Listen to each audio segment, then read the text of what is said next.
शादी शादी के कार्ड पठा दी है।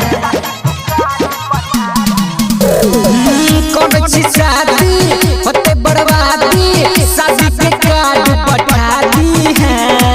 बिकटो कोना सुहाग के रत जन ससुर से अब ते बता दी है गई। बिकटो कोना सुहाग के रत जन ससुर से अब ते बता दी है।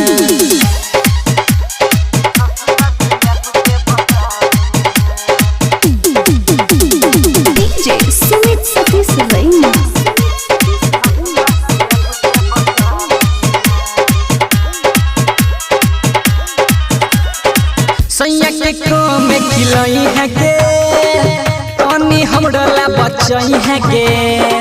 जौन मोबाइल गलियो नंबर हम डायल कलियो वह से रोज बतियई है के। सैया के को में खिलई है के तनी हमरा ला बचई है के। जौन मोबाइल गलियो नंबर हम डायल कलियो वह से रोज बतियई है के। सैया पकड़ तो गाली जे पढ़ तो हमारा नहीं तू सताबी है। बिकट कोना सुहाग के रत जन ससुर से अब ते बताबी है गई। बिकट कोना सुहाग के रत जन ससुर से अब ते बताबी है।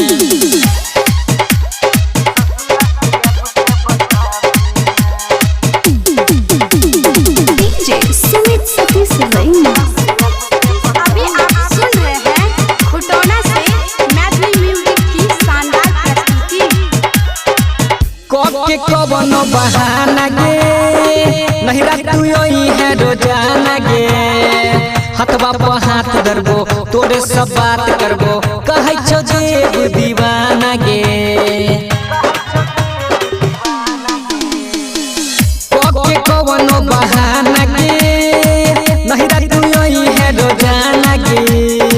हथवा पर हाथ धरबो तोरे सब बात करबो कहै छो जे दीवाना गे। अखिलेश के संगे परवीन जी के कोरबा में सुताबी है। बिकट कोना सुहाग के रत जन ससुर से अब ते बताबी है गई। बिकट कोना सुहाग के रत जन ससुर से अब ते बताबी है। कौन सी शादी होते बर्बादी शादी के कार्ड पठा दी है।